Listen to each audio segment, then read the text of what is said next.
Good evening, ladies and gentlemen, and a warm welcome to the July meeting of SUFO. Now, as usual, our talk will be divided into two halves with a Q&A at the end.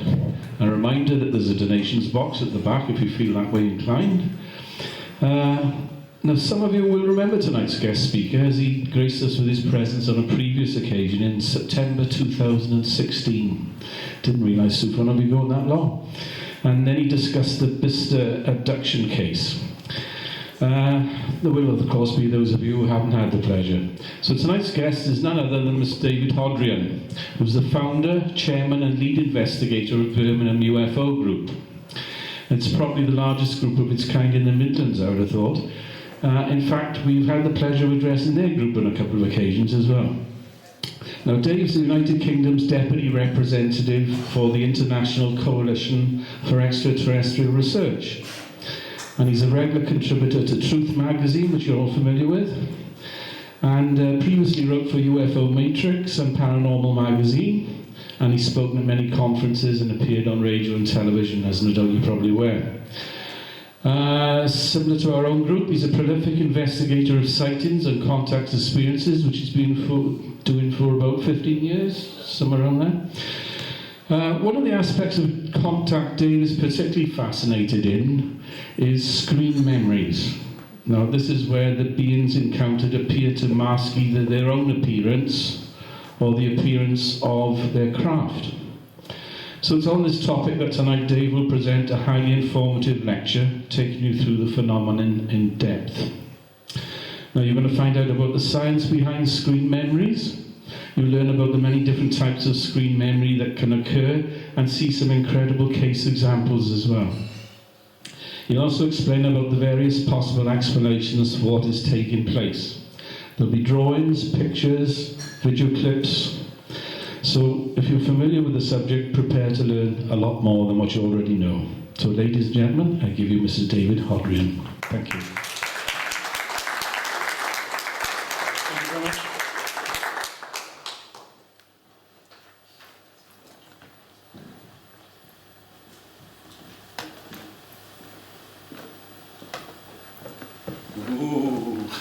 Ooh.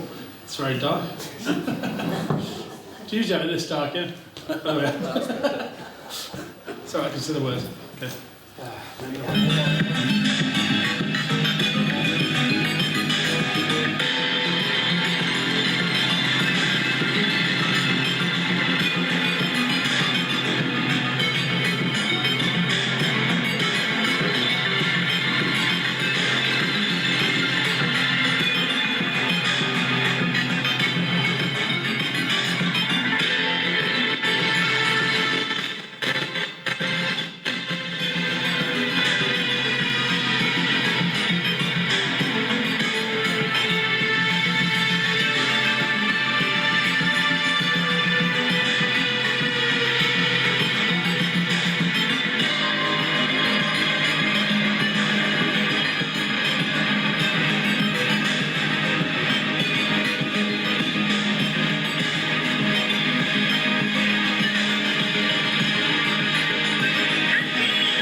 Well, good evening, Stefan. How are you all doing tonight? Good. Very good. I think you're out there somewhere.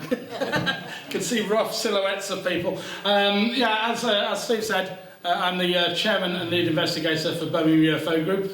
It's an absolute pleasure to be back, especially after the crazy last couple of years. UFO groups around the country have all been suffering because of the lockdown and everything involved with it. I got Birmingham UFO Group started back up last September, and luckily the community's grown again, just as it's clearly done here down in Swansea. And it's absolutely great to see because I can count on two hands probably the amount of dedicated UFO organisations around the UK today. Few and far between, I would say. So you've got something very special going on here with the regular group meetings, because there's many groups out there who don't do the active community side of things, they just put everything online, and it's really great to talk with you all tonight. So as Steve mentioned, I've got a particular interest in the contact phenomena, commonly referred to, of course, as alien abductions. Now, I'm sure as a UFO group, that won't require much introduction. In fact, a few of the slides in the early part of the talk, you may think, oh, I know all this already, okay, what's new here? But I've always had a particular fascination with some of the more complex aspects of the contact phenomena, and one of those is, of course, screen memories. We're going to be delving into that in quite a lot of depth. And there'll be some new information that you won't have heard before. And also, many of the cases within this talk are based on my own personal cases that I've specifically investigated. So unless you're dedicated and regularly checking the Birmingham UFO Group website, this will be a lot of new information for you here tonight. So let's get started. So behind the mask, an analysis of the screen memory phenomena. First, going to give you a bit of an overview on screen memories. Looking at the science behind it. Then we'll look at the various different types of screen memories that can occur. As Steve mentioned, it can occur with both the beings and also their craft. There's going to be a substantial section where I'm going to delve into a lot of the different case examples, showing many different types of screen memories that have occurred in those cases. And then we'll look at the possible explanations for screen memories. Now, you may have your own personal opinion already on why they're occurring and what's going on with it, but it's actually quite complex and it might be multiple things at once, so we're going to delve into all that. There'll be some conclusions at the end. So let's get started. Screen memories, an overview. So what are screen memories? Well, the official meaning, the scientific term for screen memory is this. It's a distorted memory, generally of a visual rather than verbal nature. What do we mean by that? Well, the term was first coined by this chap, the famous Austrian neurologist Sigmund Freud, who many of you will have heard of before, quite famous. And he released a paper right back in 1899 entitled Screen Memories, and this was the first official scientific paper delving into the screen memory phenomenon. This is a quote from that paper. The falsified memory is the first that we become aware of. The essential elements of an experience are represented in memory by the inessential elements of the same experience. Quite a mouthful. So what this means is that there is in general no guarantee of the data produced by our memory. That's quite a scary thought if you think about it. It means that things that you think have happened in your past, that you think you're remembering clearly, you may be remembering wrongly. There might be some aspects to them that weren't actually what took place. And it can be sometimes more dramatic than others. Screen memories are thought to be a blend of two things, repression and transference. Repression is the unconscious exclusion of difficult or unacceptable memories, impulses, desires or thoughts from our conscious mind. And transference is the transfer of feelings regarding something onto something else, regarding a thing onto another thing. So screen memories are often served as a source for artistic creation. This animated GIF is themed on Lewis Carroll's famous novel Alice in Wonderland. Now there's many aspects of screen memories that link into that. If you remember the story, when Alice goes down the rabbit holes, she meets lots of characters that are normal things from life. Take for example the caterpillar and the playing card gods. And this animated GIF I found online, it's only after I put it in here that I realised the similarity with the little mushroom houses down here, and of course flying saucers. But yeah, that's just one example of how screen memories have been utilised in storytelling. And there's many others out there. But how do screen memories relate to the contact phenomena specifically? Well, individuals have experienced contact. They sometimes recall visual aspects of those experiences incorrectly. And we know this from studying many cases where screen memories don't occur. So we know what's expected to happen, and we can see where things don't fit in with that. And a lot of the time, you find that a lot of the experience is what's expected to happen, and there's certain aspects of it that aren't right.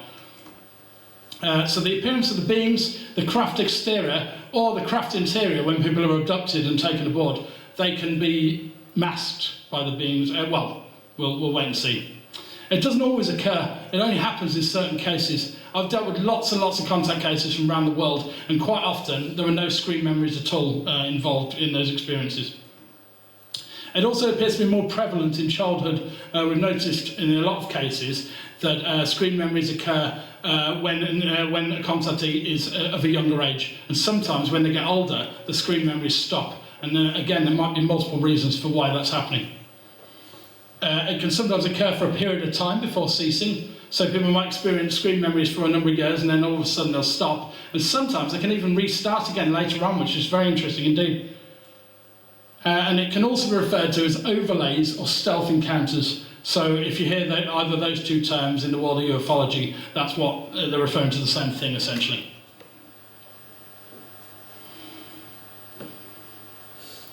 So let's have a look at the different types of screen memories that can take place. First of all, we've got our beings, as of course being a grey on the left. I'd imagine, coming down to UFO group regularly, you'll be familiar with the different types that are most commonly reported with contact.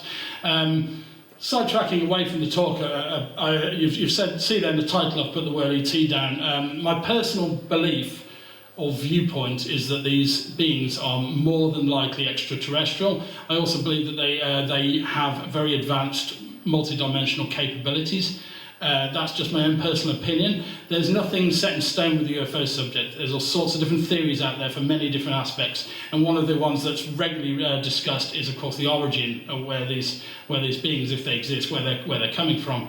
And there might be multiple things going on with that, so there might not be just one single straightforward answer. And you might have views that are totally different, and I don't want to impose my views onto you at all. I tend to stick, when I investigate cases, I tend to stick with what the facts tell me, what I've been told by the witness, and I put out that information. I may say how it relates to certain aspects and maybe viewpoints that I may express myself, but that doesn't necessarily mean that they're 100% true. So I just wanted to put that out there. But anyway, yeah, back to the beings. Let's see what they can appear as. So they can appear as animals of various types. They can sometimes appear as human doctors or surgeons. They can appear as pilots. Interesting there, the flying craft. So maybe that's why, but we'll wait and see. They can sometimes appear as fictional characters, like characters that have a known story, or maybe wearing a costume, like a pirate costume or a ninja costume or something like that, something recognisable, as Santa Claus, for example, as well. Figures of authority, so they can sometimes appear as police officers or firemen, that sort of thing, soldiers. They can sometimes appear as clowns or carnival staff, quite creepy, don't they? They can sometimes appear as something very familiar to the individual, like one of their own family members.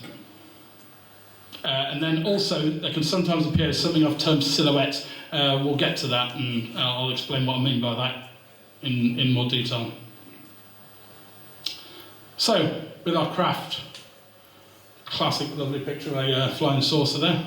Nice piece of art. So the craft, when they're seen from the ground externally, they can sometimes be remembered as normal aircraft like helicopters or aeroplanes. They can also sometimes, very strangely, be remembered as ground vehicles like trucks or lorries moving around. Now, this might be because the craft has potentially landed on the ground at that point, but maybe not always. Inside the craft, when people are taken aboard, they can recall seeing a hospital or a surgery, or something familiar to them, like maybe the contents of their own home, but they're aware that there's something not quite right. Seen beyond the mask. So hypnotic regression, it can be used to look into contact experiences. Now, it's a very controversial angle of the subject. I work with a hypnotic regressionist in Birmingham who assists me with contact cases because he's got an interest in the subject himself. And sometimes, under regression, an individual can recount details that they can't consciously remember. Now, some scientists will say that those details are just filled in, essentially, the brain, filling in the gaps for what it expects to see. And sometimes, if the individual's had a big interest in the UFO subject, that might entirely be the case. We can never tell whether it's real or not, but I've sat in on enough regressions that I think that sometimes they do work very well indeed. And the hypnotherapist doesn't lead the individual or make sure that they don't lead them with any questions. It all comes from the individual who's hypnotised. But it's a way of sometimes breaking past screen memories. So under this induced regressive state, they relive what's taken place, and they can sometimes recall these lost memories.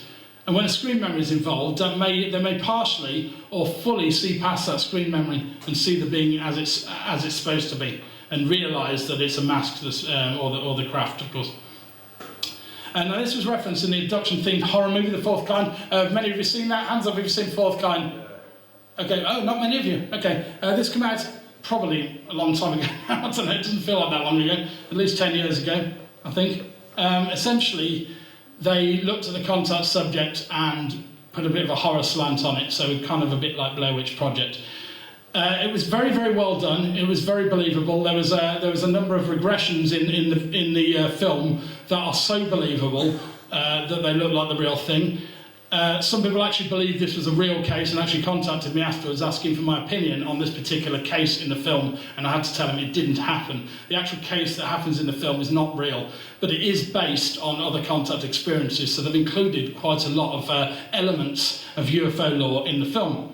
Now you can see the front cover of the movie here, this owl with the classic black grey eyes there, and this was directly relating to owl screen memories which sometimes occur. I've got a little clip of it here where you'll actually see one of the regressions from the film with this owl sinking into it. Fish, owl, size of pig, like, I don't know. Doesn't look like a normal owl. Doesn't look like a normal owl.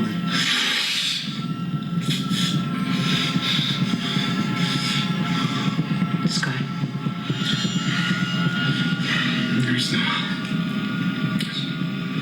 Honey, wake up. So there's a brief clip. By the way, things might be a bit creepy with my talk. I'll just put that out there. So yeah, let's have a look at our first type of screen memory now. Animals, where I'll actually reference the owl and other things. So, as I said, the ETs, primarily the greys, seemingly, will sometimes appear in the form of a known Earth animal. Owls are quite commonly reported, and that's why they were utilised in the film. But they can also appear as many other different types of animals: wolves, dogs, cats, deer, rabbits, insects have been reported, and other species as well. It's a very famous case where the man involved, Mike Oram, saw a tiger in his childhood. Some of you may know Mike and may have even talked to you over the years. So the animal can sometimes appear unusual. So, for example, it could be an insect, but it's absolutely massive in size, or a mouse that's standing on its hind legs. This sort of thing. So there's aspects of it that don't fit a normal Earth animal, but it essentially the appearance is of one. And sometimes it can be recognisable, such as the individual's own pet of their family. Let's have a look at some actual cases now. And I'm going to take the third case here involving owls. This is an early case that I investigated right back in 2011. And I started investigating in very early 2008, so this was in my early years of investigation. And it was a good case from Erdington in Birmingham. Involves a lady named Rachel. By the way, if I give people's names, the witnesses expressly allowed me to reveal their first name and sometimes their full name. I always keep the witnesses' wishes paramount, so sometimes I'll use pseudonyms, and I'll let you know if it is a pseudonym, but I think most of the time it's the real names in this. So, a little side anecdotal story to this. Rachel seemed to have predicted in advance working with Birmingham UFO Group on a case. And what happened with this is when I went across the house to sit down and just go through all the details with her, I, instead of referring to my group as Birmingham UFO Group, I called it BUFOG, which is what we are for short. And as soon as I said that, she was like, oh my God, yeah. There was this reaction from her. And she goes over to this drawer and she pulls out a piece of paper and it's got the word BUFOG on it, yeah. She told me that she'd written it down about a year before and had no idea what it meant. She thought maybe it was like bullfrog or something like that, and she didn't know what it meant. And as soon as I told her, she was like, that's it. And it seems that she'd psychically predicted that I was going to be working with her on a case. Now, this is not uncommon at all in the world of contact. As many of you will know, there's a psychic kind of element to the contact phenomena. And in over half the cases I've investigated, that's a hell of a lot of cases, the individual has expressed one or more sixth sense type abilities, seemingly. Quite often, premonitions of future events. And it's not always something big like a train crash or something like that. It can sometimes be really random, mundane things, but they're absolutely aware that it's happened, and then later on. And we're talking like way more than deja vu here, so we're not discussing just kind of a little snippet and they think, oh, I've seen that before, because we all have that from time to time. This is way more impressive than that. So it looks like there was a premonition involved there. Back to her case. So in her childhood years, she had repeated memories of seeing this white owl staring her right up in the face, as a drawing she did for me on request. And it used to really frighten her. She actually wouldn't go to bed because she was scared she'd see the owl. And it used to appear just in the phase of she was just starting to settle down, but before she dropped off to sleep. And she'd just see it clear as day in front of her. And it's very, very likely this was flashbacks to contact experiences, not necessarily one she was having right there and then when she saw the owl. She may have been having flashbacks to previous experiences that had occurred in that environment. It's very, very common for contactees, when they're in the same environment where they've had experiences, to have flashbacks to previous things, which is, well, not at all surprising, really, is it? So it's likely to be visitation or abduction related. And she actually recounted some actual abductions with me in depth, which we'll go through one of those in a bit, in fact. Here's another completely separate case here. So this is from West Scotland, and this time it involves a mother and 2 daughters. Back in 2004, her youngest daughter, she used to play with Sylvanian families, the famous range of toys. This is the family of owls. You can see they don't look cute. But on repeated occasions, her daughter recalled seeing large versions of these owls sitting in her room at night. So they wouldn't be like 4 foot high or anything, they'd be the size of owls. But you can see that she's drawn them there, and you can see the clothing similarities, so she tried to draw that. So essentially she was using owl-sized Sylvanian family things that would appear, and they would sit on the top of a wardrobe. And then as she looked at them, they'd take off and they'd fly towards her face. And as they come across the room, she'd black out, and that'd be the last memory she'd have. She'd come round, and it'd be the following morning. As many of you will know, blackouts involving contact very, very regular. That's reported, and it's probably very much directly linked with the missing time phenomena. So usually following the blackout, they might have a period of missing time they can't account for. So may have been abductions, or again might be flashbacks. We don't really know, but yeah, certainly appears to be a screen memory there. Another case here. This one's a very interesting one. It's from New South Wales, Ballina. Again, it involved a mother and her 2 daughters, completely different family. Mother's name is Eloise, so I didn't release the names of her daughters. In 2011, she'd had numerous contact experiences through her life, essentially, and she decided to hold those back from her daughters because she didn't want to frighten them, rightfully so. But in 2011, she decided that her oldest daughter was old enough to take in what she was trying to tell her. So she started talking with her about her experiences, not her other daughter at all. And at this, her daughter told her this very, very interesting dream she'd had. She said that a being of some kind came into the house at night time, put her father to sleep, very interesting indeed, and then took her somewhere to do a test. So she was taken somewhere. She said there were other children there, and she was doing some sort of examination, and there were beings there that she didn't recognise. So the details were hazy, but very, very likely abduction related. So Eloise, upon hearing this, asked her to draw a drawing of the being that had come to get her to do this test. And this is the drawing that she drew. So you can see this kind of cat-like figure, and cat ears, kind of sad-looking face, arms and legs sort of standing up on its hind legs. Now, there is actually a number of cases out there where feline-type beings are reported. They're very rare compared to, say, cases involving greys or Nordics, humanoids, etc. But there are cases out there, and some of you may be familiar with those cases. So I'm not saying this is definitely a screen memory. Perhaps it was one of these feline beings. But then, given the fact that she's a child and the fact that screen memories occur more prevalent in childhood, also later on she had experiences where she saw greys instead of these cat people. It stands to reason this was probably a screen memory. Now, even more interesting, soon afterwards, while doing the housework, she came across another drawing that had been done by her younger daughter, who was only 4 years old at the time. And when she saw the drawing, she was very spooked out by it, because it looked very familiar to what her older daughter drawn for her. Incidentally, she kept this drawing. She didn't show it to the 4-year-old. So she went and asked her younger daughter what she'd drawn, and her younger daughter told her it was someone who visited her once. That was what she told her. Isn't that fascinating? So it appears that both the daughters were essentially being taken, or at least experiencing visitations, if not abductions. There's another rather spooky case. This is another repeat case. So you'll notice that a lot of the cases I'm talking about are repeater cases. And more often than not with contact, it's usually repeat experiences rather than an individual experience that just happens and there's nothing else following it. Now, there are cases on record like that, of course, but more often than not, you find out that the person's had all sorts of experiences going on throughout their life, usually starting around the age of between 4 and 6. So this case is from Rednall on the outskirts of Birmingham. Involves a gentleman, and he, again, in his childhood, again, you'll see the similarities between his totally separate cases already. He had this recurring nightmare in his childhood. Now, in this nightmare, he'd be walking through his local park with kind of copses of trees, and he'd be on his own. There wouldn't be anybody else present. And all of a sudden, this pack of wolves would emerge from between the trees and essentially sort of snarling wolves, and they'd start coming towards him. He tried to run away, but he couldn't run at full speed, and the wolves would just essentially catch up with him, and at that point, bang, dream ends. That's all he could remember. Now, interestingly, later on, the wolves actually changed in the dream into something entirely different, but we'll get back to that in a bit, so remember that case for later on. Okay, next let's have a look at hospitals and doctors' screen memories.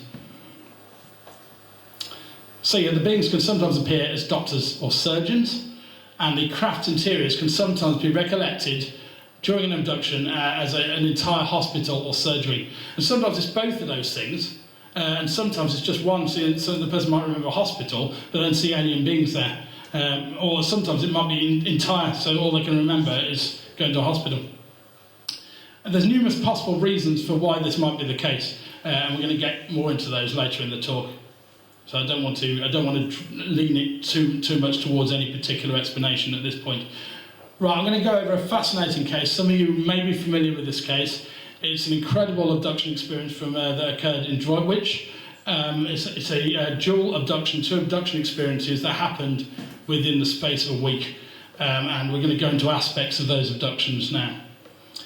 The 2 abductions occurred in late 2010, but again, this was a repeat case. And after speaking with the lady involved, it turned out she'd had stuff right back to her childhood. But essentially what she'd done is she'd pushed those experiences to the back of her mind. So a lot of the time when people have strange experiences, they're so out of the norm for them that they can't handle them. So what they'll do is they'll just ignore them and they'll just pretend like they never happened because they're just too far out of their normal life. But when we started to delve into this in more depth, it turned out that she'd very likely been a contactee since childhood. But I'm going to go into what happened in late 2010 here. So she had these 2 trigger abduction experiences, and what I mean by that is these are the experiences that awoken her to the fact that there was something going on in her life that she needed to look into in more depth. Now, in her second abduction experience, she found herself in this room. It had large wood panels all over the walls, and there was a double door in the background with kind of glass windows in. That's what she's drawn there. She found herself lying down on this kind of bench or stretcher of some kind. She was unclothed, that's her there as a stick figure. She was unclothed, and she was lying underneath this thin white sheet that was just draped over her from the neck downwards. And she found herself, she was completely paralysed, as a lot of people are during abduction experiences. I won't go into the reasons for that, as I've got my own views as to why that's the case, but it'll kind of move away from what we're trying to cover here. So she's lying down and she can look around with her eyes and she can move her neck a tiny weeny bit. Off to her right, she sees this little chap.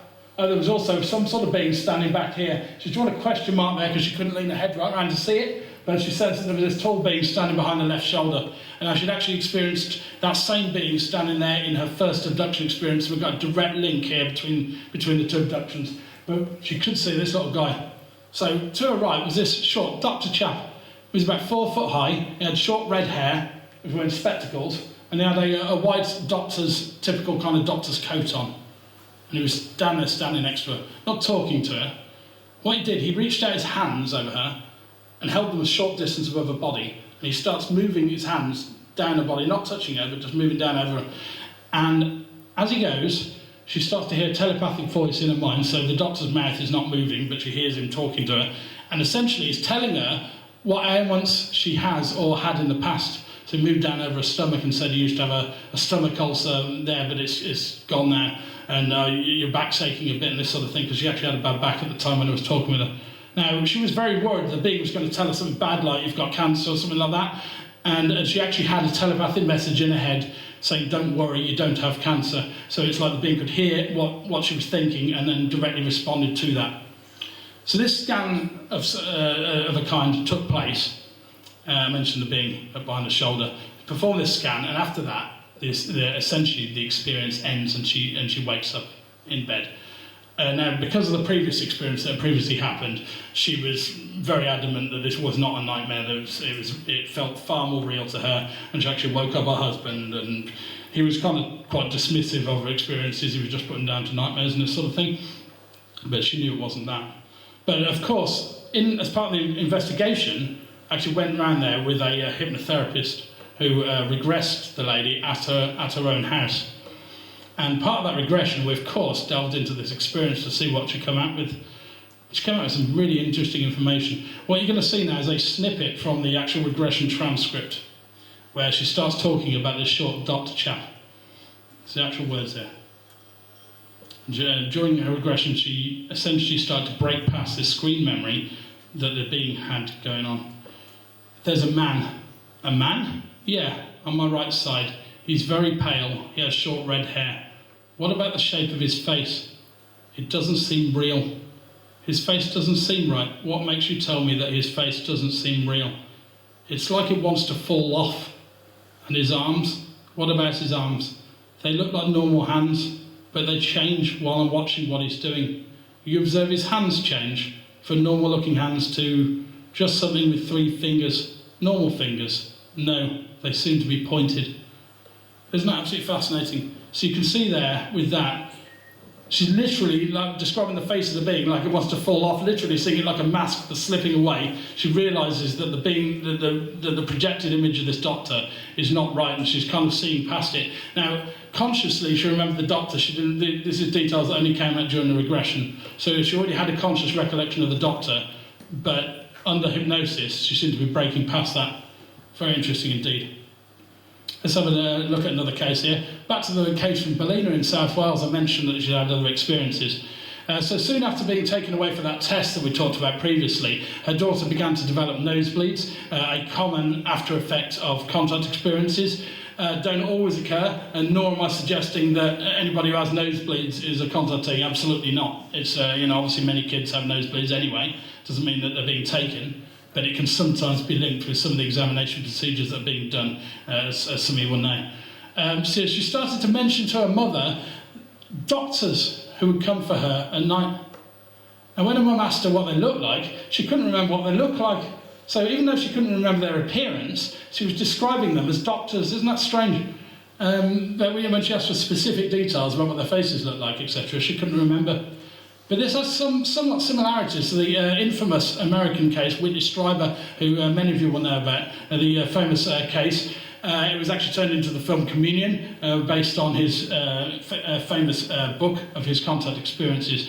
Now, Whitley was actually very, very sceptical about the fact that he was experiencing contact. He didn't want to believe it. He was like, I'm going mad. This must be something else. This is not what I think, what I think it is. But he started to talk with his son about the experiences. And his son started to refer to little blue doctors who would come into his room at night time and take him away. Now, Whitley had seen these same beings himself, and that was one of the things that cemented this in reality for him and got him to believe that he was actually experiencing something real.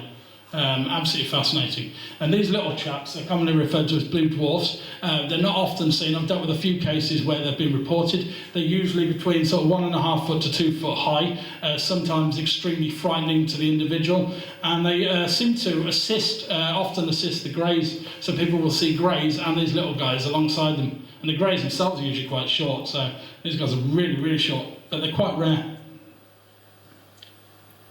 So there's some examples there of doctors. Next, let's move on to aircraft and pilots. Up and away.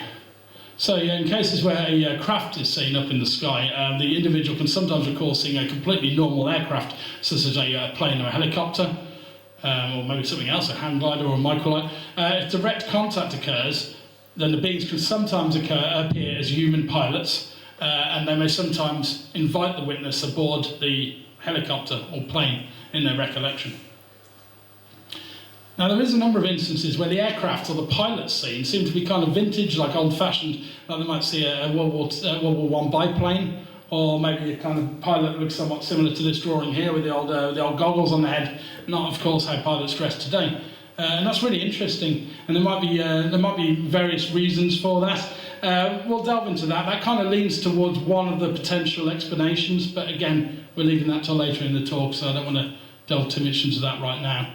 Back to the cases, and you'll be familiar with this. For any of you who at my previous talk, Bista, that Steve mentioned at the start, this is one of his experiences, but you may not remember it, so let's go through it again, and for some of you this will be the first time hearing this. So the Bista case involved a lovely chap, a guy named David Hunt, who was a musician. In actual fact, for a while they had a band called Cosmosis going, and a lot of the songs that the band put out were actually themed on his contact experiences and aspects of that, and it was really good. I actually went to see him live a couple of times. I don't think they're going anymore. I think they split up and went their own separate ways. But I still keep in touch with David and his friends from time to time. But at age 8, he lived in Hillingdon, down in the middle of London, very, very suburban area. And he'd regularly go to this local park on Windsor Avenue with his friend. The park is still there to this day. They referred to it as the Elephant Park because it had a climbing frame that was shaped like an elephant, so that was their nickname they gave for it. But it's a triangular-shaped area with a small playground at one end and essentially just open grassy fields. Now, while they were down there, this is the playground down here, it's drawn here with a roundabout and some swings. So they're sitting on the swings, and all of a sudden, David witnesses this very strange object appear. He said it was a long cylindrical-shaped thing. It seemed to be rotating, and at one end were what looked like almost like round radar dishes, almost sticking out this top end. It said it reminded him of the telecom tower, essentially, and flying along and while completely silently and rotating. Now this thing comes across here, across the centre of the grass, and essentially lands vertically and lands about 100 yards across the grass. And David's not frightened of it because he's had previous experiences to this that I won't go into. So he was already ready for weird stuff going on in his life, essentially. A doorway opens in the bottom of this thing, and two pilots emerge, just wearing dark shades and sort of bomber jackets, and they beckon them over. So him and his friend, they actually approach these gentlemen that have come out of this object, and the men essentially speak with them, seemingly audible, and offer to take them for a ride in this strange craft that's behind them. They've just come out of. Now, David was actually up for that, but his friend Matthew was actually quite frightened by what was taking place. I mean, it's weird, isn't it? Let's be fair. So he didn't want to go, and in the end, David kind of agreed, and they said, "Okay, we're not going to go with you." The men didn't kind of grab hold of them and drag them onto it or anything. They just seemed to agree with that. They got back in. Door closes. Object takes off completely silently, and then essentially zips away into the sky, and it's gone. And then it's left there, and the park on the road was like, what on earth took place? Now, in talking about this, they kind of kept it to themselves. David didn't tell his parents, his friend didn't tell his parents. It was they didn't think they'd believe them, so they just discussed it themselves. But David noticed that in the following weeks after the experience, his friend clammed up more and more, didn't want to discuss it. Now, this is a common after effect of experiences. Some people find it too hard to deal with, so they'll just block it out and pretend like it never happened. They just want to get on with their lives. So he didn't want to discuss it with him. And after that, David actually moved away from the area. He moved away from the area, but I think it was about sort of 8 or 9 years later, he was back down in London, just visiting for the weekend, and it happened to bump into his old friend, Matthew. And he brought up the experience with him again because he figured, so long's gone on, I can talk about it again with him more openly. And when he talked about it with him, he found out that there was a difference in the recollection of what had happened. And this is absolutely fascinating. And David had remembered this strange object, this strange cylindrical-shaped object land. His friend described it as a helicopter. His friend said he remembered a helicopter landing and two pilots getting out. So he didn't see the craft. Now, what I think probably took place with this is because David was more accustomed to seeing the beings before and everything. It led to their difference in the recollection, but that's that's saying too much. Again, that's linked more into the second part of the talk. But fascinating. Here's another completely separate case, again involving helicopter. This one's from Swansea. There we go. It involves a lady named Kerry. Kerry down here or not? No, just wanted to check there. So she lived in Katanga in the Belgian Congo in her childhood. Very fascinating place to live in. And back when she was age 8, right back in 1955, she went to L'école de Serres Primary School. And one day while she was there, a very strange experience, or to her recollection, took place. What she remembered is it came to the following day. She remembered that on the previous day, a helicopter had landed in the school playground. Right, which doesn't make any sense, of course, because you think, well, surely the other kids will say or whatever. But it landed in the school playground. A pilot got out, and it turned out to be one of her neighbours. Now, her neighbour actually, at the time did actually give helicopter tours for tourists around the local area, so that seemed to fit. And he got out and invited her aboard this helicopter. Of course, she's a child, so she's very excited by this. She remembers getting in the helicopter and it taking off and flying around and just looking out the windows and just seeing the ground below. And it seemingly landed at the school to pick her up, just her. Now, she remembered being up in the air, but she doesn't remember the landing, which is interesting. She remembers being looking out the windows, but she can't remember how she got back down to the ground. This is where this kind of flashback ended. Now, she told her mother this. She just come out with it and said, oh, he come and got me from the playground, the helicopter. Now, of course, her mum's absolutely furious about this. Storms right next door. What are you doing? And it's ridiculous. And, of course, the neighbour denies it happening because it's completely illogical. It didn't happen. Now, logically, it wouldn't have made any sense for him to have done that. And, of course, as I mentioned, there would have been other kids around would have seen it, this sort of thing. She actually got regressed later on, a number of years later. Now, I didn't see the transcript of this regression, but she informed me that under regression, she described seeing a flying domed disc-shaped craft with a grey, not a pilot and a helicopter. So it appears that both the craft and the being was masked, in this case, by screen memory. Let's move on to fictional characters next. Things get real strange here. So, yeah, sometimes the beings can appear as characters that we know aren't actually real. They're sometimes familiar to the contactee, like it might be a story that they're reading at the time or something they've seen from a film. It can sometimes even be cartoon characters that they'll actually see. And you'll actually see an example of that in just a minute. This one, definitely more prevalent in childhood years. I can't think of any with storybook characters that are kind of from later on. It always seems to be when they're kids. Not always friendly, so sometimes it can be something frightening like a demon or a gremlin or something like that that's going to come to get them. Now this was actually mentioned in the classic Steven Spielberg series, Taken. Hands up, have you seen Taken?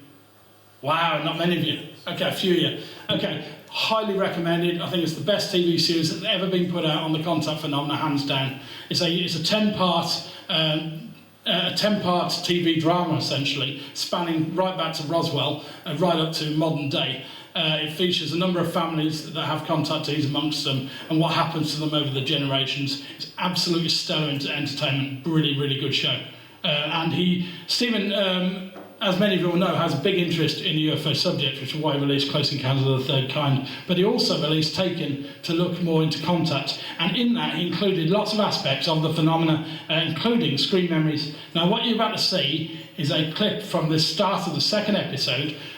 One of the boys of the family is being taken, and he has a screen memory that's linked with a story that he's reading at the time. So let's have a look at that right now.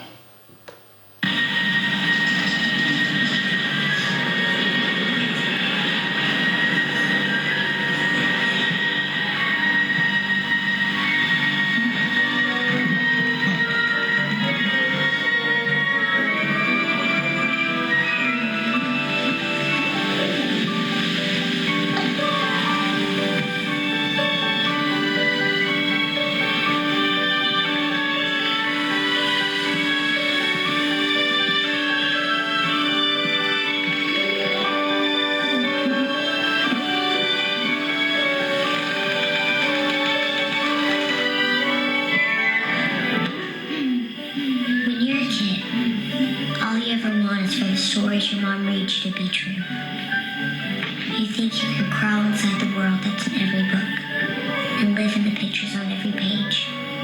But deep down you know that this isn't something that could ever happen. And it's knowing that the magic isn't quite there. That it's just over the next hill. Or maybe in the next story that makes you feel safe in your bed.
an absolutely fantastic representation of a childhood screen memory there. Let's go into an actual case next. This is absolutely fascinating, this one. Now, I deal with a lot of cases from around the UK. A lot of the contact experiences I've dealt with from being around the Birmingham area, of course, around the Midlands. But I deal with cases from anywhere in the world, anybody who contacts me. And over time, word has spread that I'm a good person to come to talk with about the contact phenomena. So I've dealt with cases from as far wide as Australia. This is one I investigated right back in 2009, so quite an early case here. And it involved a man who'd had many experiences of varying kinds throughout his life. And again, they went right back to his childhood. He wanted to explore his earliest memories in more depth. He was quite interested to know where things had started for him, how far back these experiences went, because he was aware of some gaps in his memory and the sort of. He couldn't come to the UK because it costs a hell of a lot to get across here from there, of course. So he arranged to be regressed across in Australia, and afterwards he came out with the details, and I was sent the recording of the regression, which I then transcribed to include in the case report. And it involved, when he went back to his childhood years, he started talking about a number of visitations by beings that had occurred in his home. And we're going to delve into a particular aspect of that right now. They just stuck a needle in my ear. Okay. What was that for? Ask them why. A needle in my ear. Stuck a needle in my ear. Who? Little guys with big round heads. They're happy and they're wearing red. Okay. This is crazy. How old are you? Going back to about 3. Keep going. Why did they do that? What was the reason? Because they care about me and they like me. They said this won't hurt, and it did hurt. Okay, why were they sticking a needle in your ear? What was that about? It's DNA. It's not blood. What's it for? What's it going to do? They're checking me. That's what they're doing. We're just checking to see how you're going. It won't hurt. It's okay. What did you do at school today? Needle. It's a needle. It's very skinny, very little. Can't hardly see it. What are you doing this for? Oh, we're just checking you. We care about you. We're just checking you. It's okay. We do this all the time. When all the time? Oh, when you're asleep.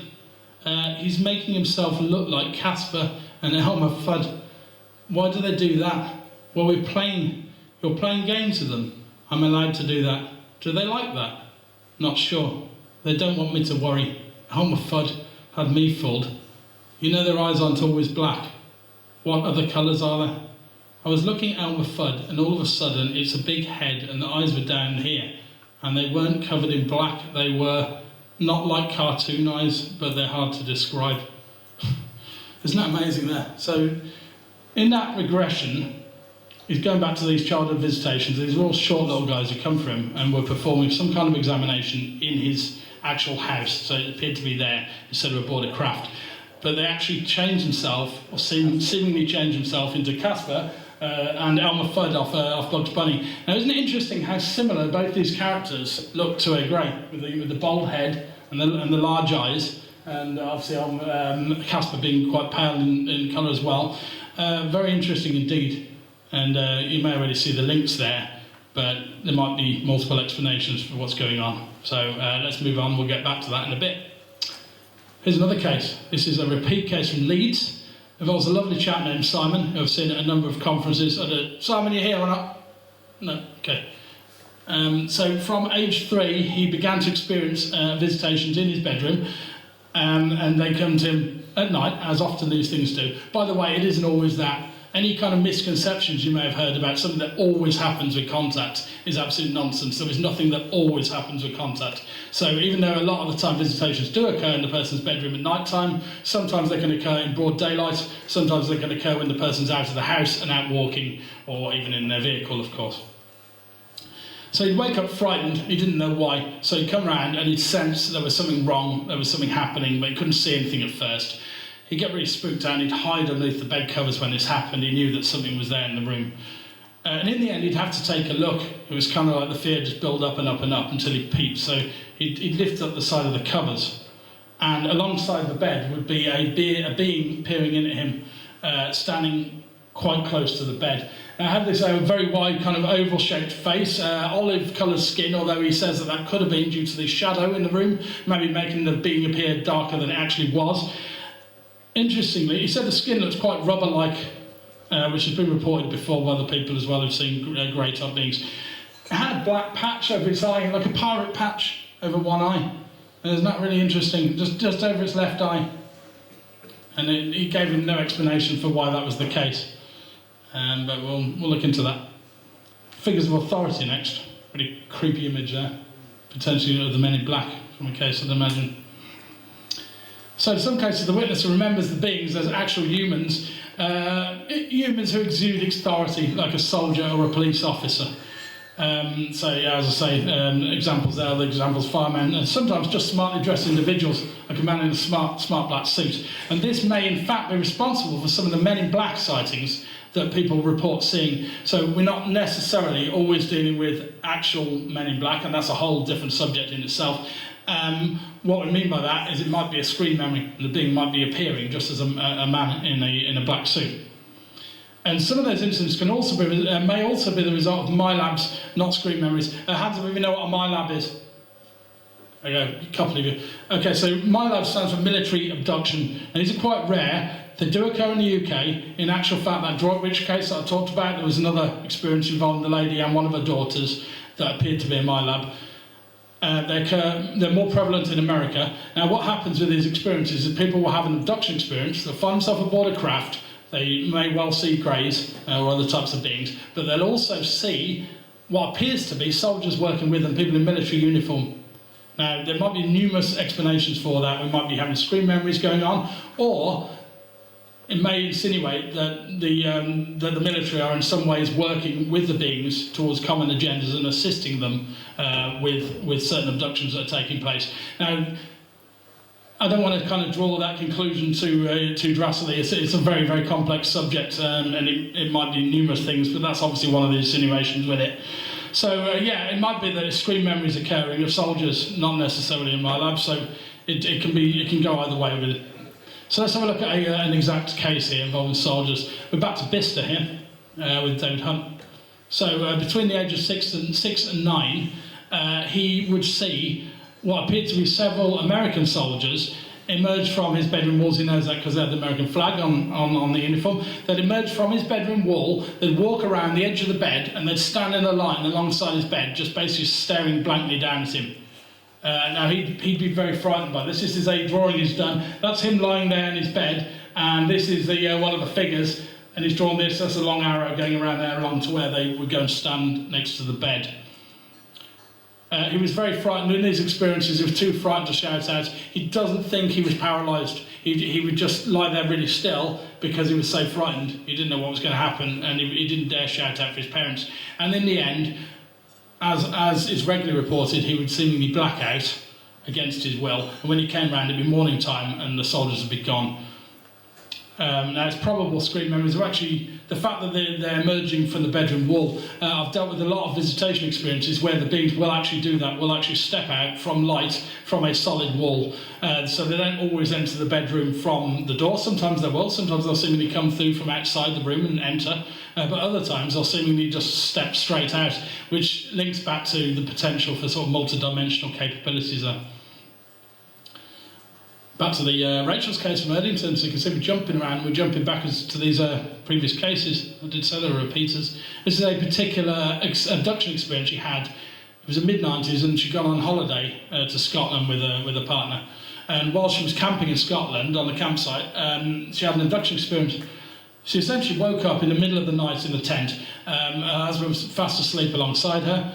She saw this growing white light just getting brighter and brighter outside the tent. Now, at first she thought it was a vehicle that was turning up late to the campsite, just driving around, but there was kind of no sound of that, there was no engine noise.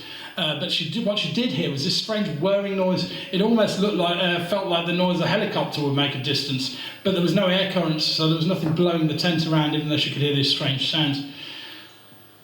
She kind of peeked outside the tent. She had a look. She kind of pulled open the tent, and outside she could see the silhouettes of two men essentially standing there with a white light coming from behind them. They seemed to be wearing dark bomber jackets and dark trousers, and they were just standing there outside the tent. She got out the tent, completely voluntary. They didn't have to pull her out the tent. She was actually intrigued by what was going on. She thought maybe she was in trouble, or it was somebody from the campsite and something had happened. So she gets out, and the men essentially start just checking her up and down, almost like a security like when you go to the airport.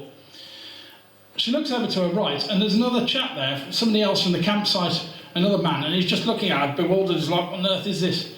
And all of a sudden, she actually watches him get abducted. She said a white beam of light seemed to come down from above. She couldn't see any craft. She just saw this white beam of light envelop the man, and then him start to lift off the ground. Next second, she knows, bang, there's white lights all around her, and she feels her body start to lift. At this point, memory ends. Her next memory, she's inside this, she's inside this dull room, a dull metallic room. So it was quite rounded, it was quite constrictive, warm. Later on, she moved from that same holding room to another location, but that's getting more into, it's moving away from the screen memory part of this. So, but yeah, that's all. If you want to read more in depth about what happened next in that abduction, it's in the case report, like everything else is that we're discussing tonight. So let's have a look at clowns and carnivals, and I do apologise if any of you have got a bit of a phobia of clowns. I tried to find the creepiest picture of a clown I could possibly find in the entire world to talk. So there's numerous cases on record where the beings very creepily appear as clowns or carnival staff. It might be because of their pale features and it reminds people of a clown, maybe, but that's getting into the explanations. It can sometimes lead to an ongoing phobia of clowns and sometimes porcelain dolls specifically. So obviously a lot of people are kind of quite creeped out by porcelain dolls, which is why they use them in horror films and things. But it can sometimes, the contact teams had experiences with beings, can sometimes lead to ongoing phobias throughout their life. It's one of many after effects of contact. The craft can sometimes be recollected as circus trucks. Really interesting. So not even something up in the air. A ground vehicle like a lorry with circus stuff in. Now, amazingly, this was actually referenced again by Steven Spielberg. We're going to go back now with another clip from Taken for you, where you'll see that exact thing. So this is the same boy that you saw in the previous clip, now older.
There he's gone again.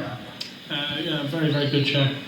It's interesting that he's shown it, an abduction occurring there in broad daylight, but you can see in that there's nobody else around at the time, which I've dealt with cases just like that, where usually it would be a busy location, but for whatever reason, at the point when they're abducted, there's nobody else around. Really interesting aspects to the subject. So, yeah, back to the case from Rednall that we talked about with the wolves, the dream of the wolves, this recurring nightmare he's having. After a while, the dream changed, and instead of seeing wolves, he actually saw a giant floating jester's face believe it or not. This is a drawing he's done of it. This is the pointed hat with the bell on the end of the hat here, the eyes, big grin here, the chin, the nose. And that's what he saw in this dream. Asked him to draw the face for me. And you can see the similarity to Punch and Judy. There's a picture I found online of Punch, almost exactly the same. And it might have been that he'd seen Punch and Judy as a child, and maybe that's why it was representing itself in that way. We don't know. The rest of the dream remained identical. This big face would essentially float after him and give chase. He couldn't run away, and eventually it would catch up with him and he'd black out. So it's really interesting that it changed into something else that we know is linked with contact, and so you've got these two different things occurring with that one case. Let's have a look at direct family members next. So yeah, there is some occasions where the beings they can appear as something familiar to the individual, like maybe one of their own relatives or a close family friend, somebody they recognise. And it can also sometimes be a pet, so there are cases linking with the something familiar and the animal thing at once. The interior of the craft can also be familiar to the individual sometimes, as I mentioned, like maybe their own home or another building that they were used to going down to, something they recognise. Let's go back to Droitwich. This time I'm going to take you back to the first of the two trigger abduction experiences. So you've seen it in reverse. This one happened about 5 or so days before the second one. So both within the space of a week. In this one, she found herself free floating in this very, very dark area. She was completely naked this time, up in midair, largely paralysed. She could move her neck a little bit, but not too much. It's a really odd aspect of the case here. She was surrounded by these yellow glowing grid lines, almost reminded of like Tron or something like that. It was like glowing yellow squares intersecting the her viewpoint in all directions around her. Obviously she could only see kind of above her, and by turning her eyes she could look a bit like either side, that's it. She couldn't see downwards. But yeah, they were everywhere. Now I've looked for other cases where this exact thing has been reported, and so far I haven't found another case involving that particular aspect. That's not to be suspicious of, by the way. I wouldn't say if there was an aspect that doesn't occur in other cases, that means it can't have happened, it's just a made-up thing. I think that would be jumping to conclusions too easily. It's a very, very complex thing, and lots of different things can occur with the subject, although there's often similarities. With this first experience, she had this examination by these short beings. She could feel the presence of these short beings either side of her. They were out of sight, but she knew they were there. Kind of like if you stand in the middle of a crowd with your eyes closed, you can still sense that there's people around you like that. And she could sense that behind her left shoulder, there was this taller being. Why she knew it was taller, who knows? The beings performed this examination on her, which was actually quite traumatic to her at the time, and no touching the body like this. And at one point, the being behind her actually calmed her down by putting its hand on top of her head, and she felt this wave of calm go through her body. That's kind of moving away from what we're discussing here, but just put that in there. In the distance, all of a sudden, this door opens up, this long rectangular door off to the left. You can see it kind of looking down across the room from her. And standing in the door is her oldest son. When I actually went round to visit the family, I met her son, really lovely chap, quite a tall lad, at least 6.5 foot high. He dwarfed me. I was like, wow, really tall. And he was there aboard the craft, and he was standing in this doorway. And the lady was actually puzzled as to why he was there, what he was doing there, why he wasn't coming and helping her out or interacting in any way, he was just standing there. Now, under regression, when we regressed her, this is what she remembered consciously, that her son had been aboard the craft, yeah. She said that she'd spoken with the son had no recollection of the experience at all. When we regressed her, we took her back to this experience. Most of the details remained the same, because she remembered them consciously already, but she actually came out with different details regarding what was in the doorway. There's something standing in the light. It looks like my son. Your son is standing in the light. It's too tall. It's too tall for your son. Yeah. How tall is your son? About 6'5". How tall is this thing standing in front of you? 7 feet? 8 feet? He has the features and the build of your son, is that correct? No, he's very skinny. He doesn't have clothes on. Now, isn't this interesting? Just in that bit, you'll see towards the start of that, the wording, she's describing it as a son, and then as it goes on, her brain kind of realises it's not a son. He has a feature and build, no, he's very skinny. How does he look facially? His face looks soft, he doesn't scare me, he's talking, but not with his mouth. I can hear him, but I don't know what he's saying. He's wanting them to hurry. He wants to know why I'm still here. He has big eyes, they're black, and he looks kind. As soon as the lady came out from her regression, we got to draw this being that she'd seen, and this is what she'd drawn. I don't know how well you can see that, it's quite faded in the light, but essentially you can see the most of the head here with these black teardrop-shaped eyes, very, very long, slender body, almost like a thin skeleton. Essentially, it was a very tall, grey being. Now, most of the time when people describe greys, you usually see them as 3.5 foot, 4 foot high, but sometimes they'll describe these very tall ones. And you can sometimes get cases where both are seen at once, and the tall ones sometimes kind of stand at the back almost like they're overseeing proceedings. Maybe some sort of hierarchical structure going on with that, but that would be assuming possibly too much, but it's interesting. Let's go back to what I've described as silhouettes. This is the last type of screen memory before we go for a break.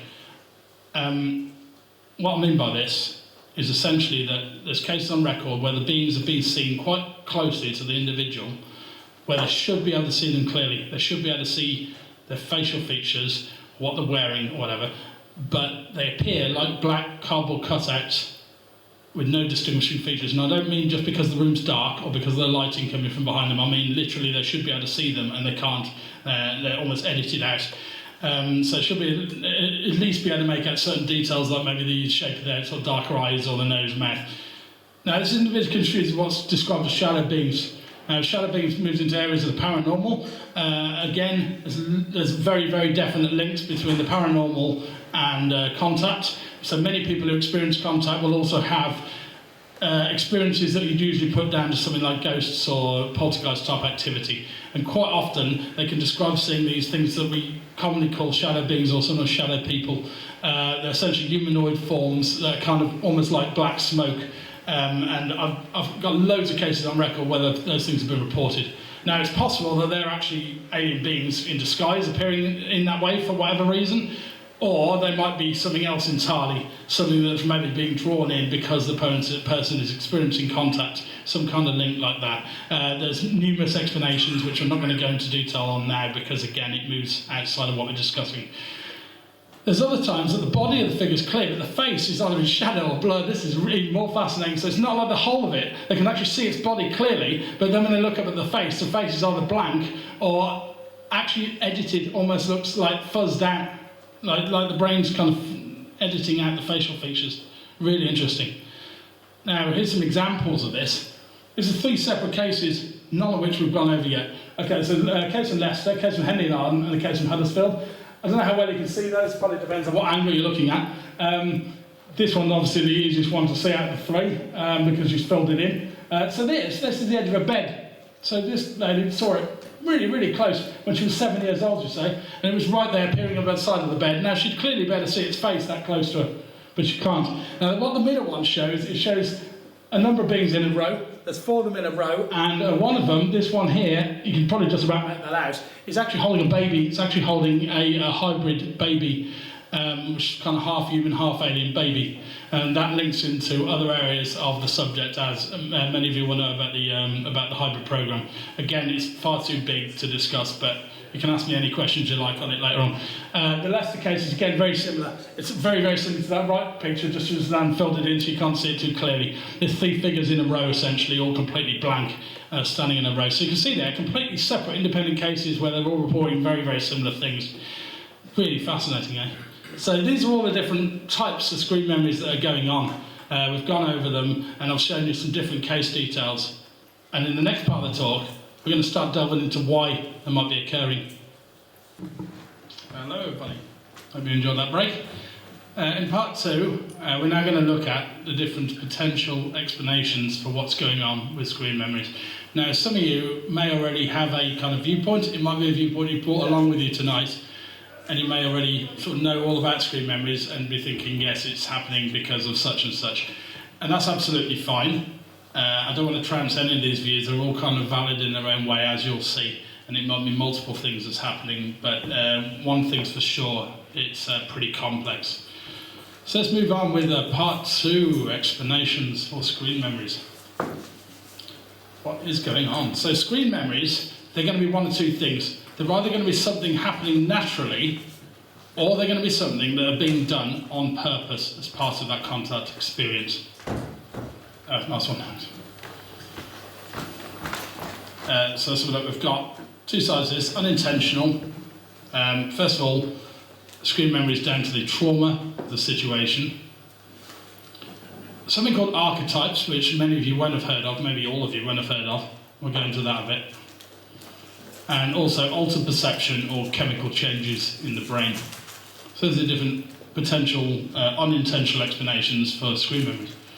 On the intentional side, we've got something called a memory overlay and actual physical shape-shifting going on. So these are all the different things we're going to look at. But let's start with this, our first potential explanation. Screen memories naturally occur as a result of the trauma of the situation.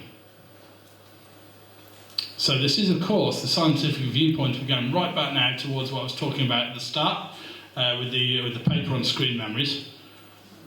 That various neurologists have highlighted the element of psychological trauma underpinning the screen memory phenomena as mainstream science understands screen memories.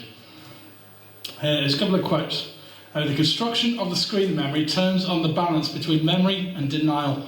The blocking of an unpleasant event, thought or perception is facilitated if some harmless but associated object can be substituted for the unpleasantness itself. The ego searches for memories that can serve as screens for the unpleasantness behind, which is thereby removed from consciousness. And that's a quote from also Fictional in another paper called The Psychoanalytic Theory of Neurosis, which was released right back in 1945. The second quote is from our good friend Sigmund Freud from his original paper. They may be considered essentially defensive in nature. Their illusory aspect tends to infect all remembering, which thus may always be suspected of having a screen function. I can't talk in just straight up plain sentences, can they? But yeah, essentially what they mean by that is that the trauma of the situation is leading to the screen memories occurring. So the trauma contact, well, contact experiences, of course, can be extremely bizarre. People see non-human entities, very, very strange, unusual surroundings they're not used to. Often little to no communication from the beings as to what's going on and why they're doing this stuff. There's various procedures that can occur, medical procedures. Sometimes those procedures can hurt or certainly be very frightening and involve kind of instruments and this sort of thing.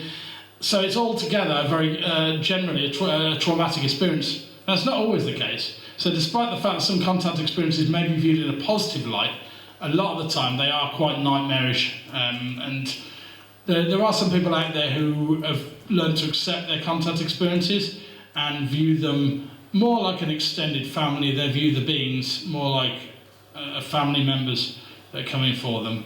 And they've gained an understanding of what's happening to them. Sometimes that can lead to deep communication from the beings themselves. So false memories may be recreated by the mind during these experiences to help understand something or overcome the fear of what's going on. Now, it's true that screen memories are more common in childhood, yes. So maybe these experiences are more traumatic as a child because as a child they haven't looked into the idea of there being other beings out there in space and this sort of thing. So maybe that leads to a higher probability of screen memories occurring because they're more frightened by them. And then later on they learn to accept them because they're viewing them with an adult mind, maybe. And sometimes the screen memories, of course, is something frightening. So we looked at the Retinal case where the man saw a number of wolves coming at him, a pack of wolves. So they had the screen memory itself was quite frightening in nature. And then you've got these authoritative figures showing up from time to time. So are the memories of these authoritative figures down to the control being exerted by the beings in these situations? So therefore, the mind implants a policeman or a soldier, kind of forcing them to do certain things. Just maybe. We're going to look now at something called reminiscence. I have a picture of Van Alba. So in some cases, the screen memory replacing the being specifically is quite evocative of their actual appearance. So, for example, I go to the hospitals and doctors. Now, what we do know from countless contact cases on record is more often than not the interior of craft is a very, very clinical, clean environment. There's usually not much kind of furnishings, this sort of thing. And that maybe that reminds the brain of a clinical doctor's surgery or a hospital. And also they can be lying down on a bench a lot of the time, so maybe they think I'm lying down in a hospital bed, so therefore they see a hospital and doctors.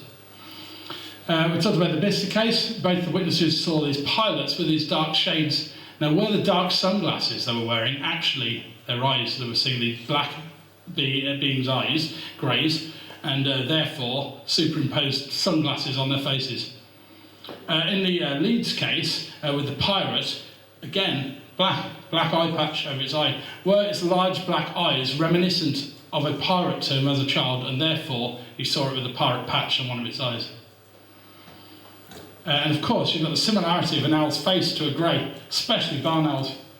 The pale feathers with these dark eyes in the middle, and just an example, there we go, there it's changing to a grey, so you can see how similar that looks. And baby barn owls look extremely alien indeed. Now, many of you won't have seen this before, but I'm going to show you a video of what baby barn owls look like.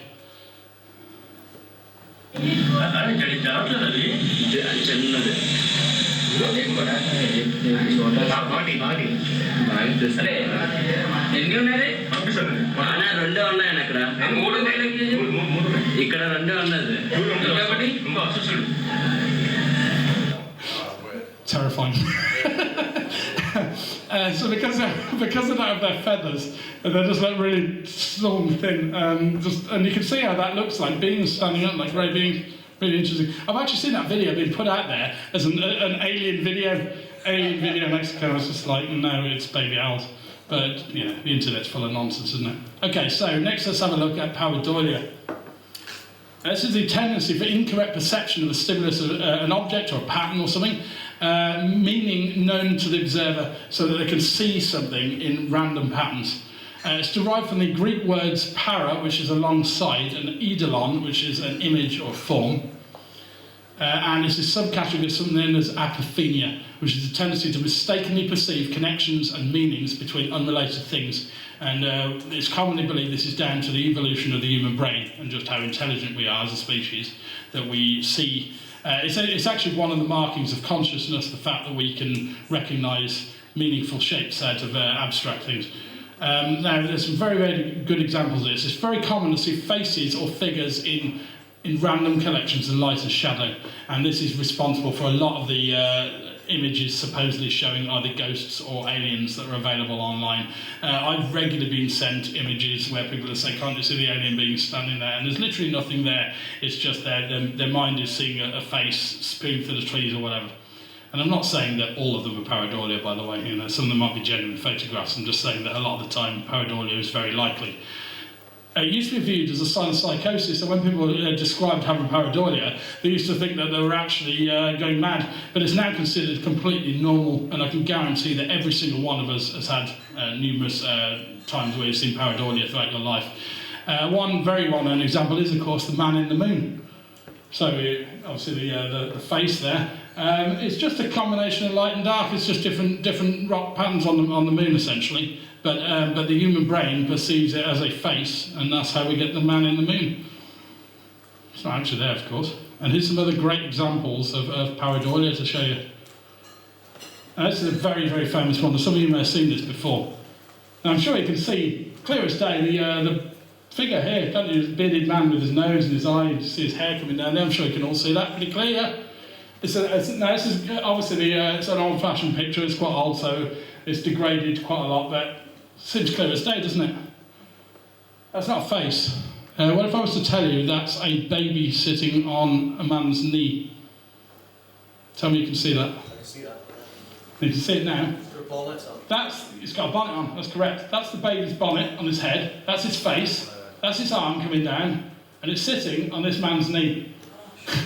Isn't that wild? But even though you know that now, it still looks like a face. As soon as I see that, I see the big face. Some people say it looks a bit like Jesus.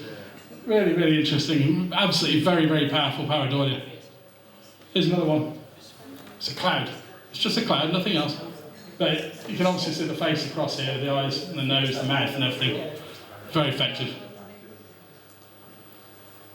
Another very creepy one. This is another kind of quite vintage shot. So in the picture you can see this woman standing by this bush, and there's this, what appears to be some horrific skeletal figure grabbing her shoulder. You can see its arm coming down here, its other arm up here in the air. You can see its screaming face here and its body. There's nothing there. It's not there at all. It's just a bush. It's just light and dark in that bush behind her. But the brain perceives it as a figure reaching out and grabbing a shoulder. Isn't that terrifying? It's a very, very powerful pareidolia. It is not a ghost photograph, it's just a bush. Take my word on that. Here's another one. It's an elephant, just an elephant. Isn't that wild? Just an elephant's here. But straight away you see it. Even if I took that red ring off there, you'd be like, there's a face on his ear. It's just as clear as day, doesn't it? And yeah, no prizes for guessing what that looks like. Let's move on from that. So yeah, that's pareidolia. So it's actually linked with something known as the Rorschach test, which some of you have heard of before. It's a psychometric examination of pareidolia. And in this test, it's named after its creator, the Swiss psychologist Hermann Rorschach. So I come up with it. It's a psychological test where the patient, the person being examined, they're shown random collection of ink blots, and they're told to tell the analyst what they can see in the ink blots, what things are appearing. And this is a means of apparently analysing their personality traits and their emotional state. It's controversial at best, as some scientists say that you can't. That's a very famous example of the Rorschach test, so yeah, what do you see in that? So if you look at the different patterns and shapes, you may come up with all sorts of things in that image that you think you can see. And no, I'm not going to analyse you and tell you what your personality is based on what you can see. It's just there for an example. And now for something completely different. The monkey business illusion. Count how many times the players wearing white pass the ball.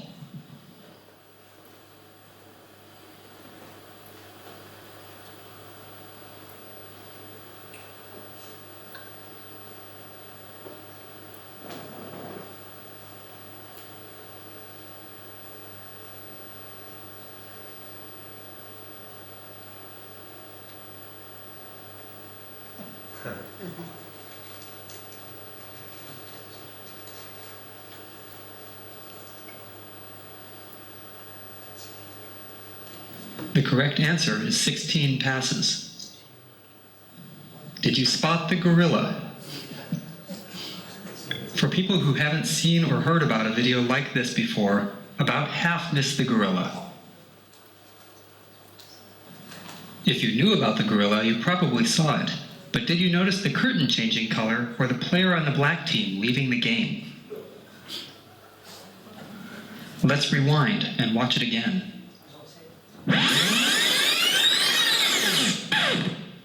Here comes the gorilla, and there goes a player, and the curtain is changing from red to gold.